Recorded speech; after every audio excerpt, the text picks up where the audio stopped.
Quest 3, release date, price, and specs of the Meta Quest. Written in a headline as if it is fact.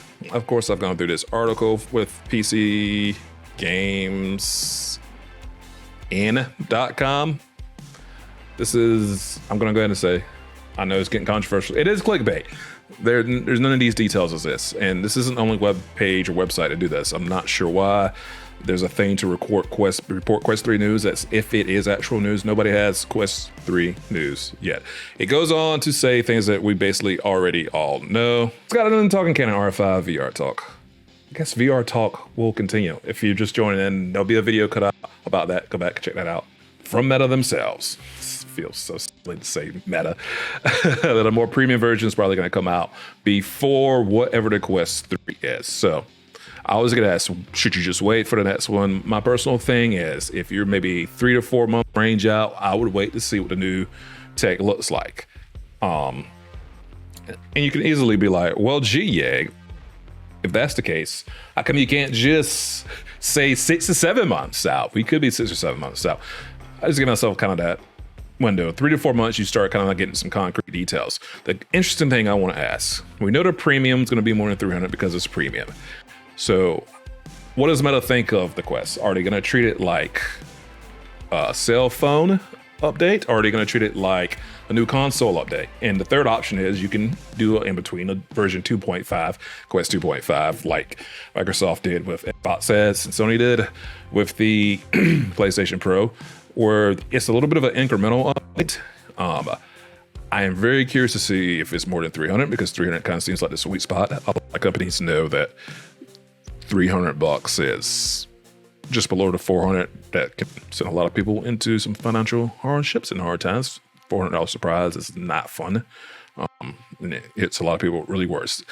Companies know this rather harsh reality, and 300 is proving to be quite the proper price point for the VR headset. So they're not really trying to teach the hardcore market. The hardcore market's going to adopt to whatever that premium headset's going to sell.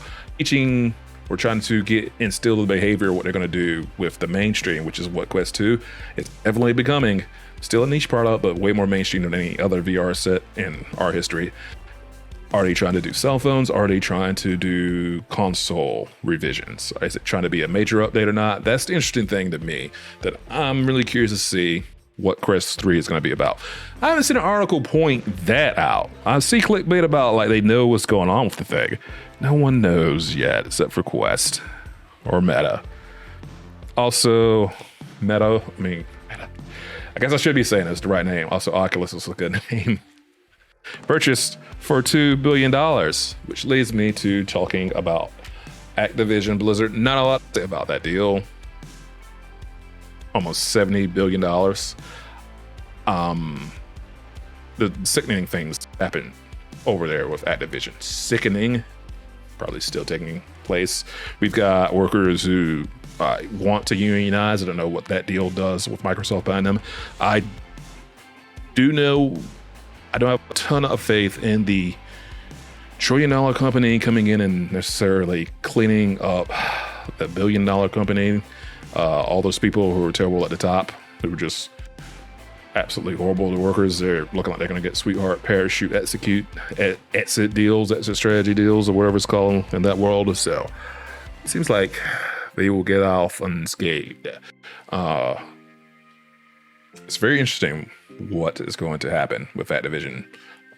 Aside from all that, personal note, gaming wise, it's interesting because I know it's going to be a long play for Game Pass subscribers, and $70 billion recouping that is quite a recoup. So it's also squashing out some competition. It's not a monopoly to me. There's still too many companies. And by the way, I don't know if anybody noticed, I kind of hate monopolies and a ton of things in that realm and in the power dynamics and bullies and stuff in the business world. So if I'm saying it's not a monopoly, I think it's definitely not a monopoly. I know Microsoft is trying to say we're just in third place. They squashed out a lot of the competition here. You're going to take Call of Duty away after all the deals in place run out. Warzone will stay there probably forever, much like Minecraft, but you will take it away from Sony. And man, the console has a controller that is great for shooters and no first-person shooters, seemingly exclusive to it. Ew.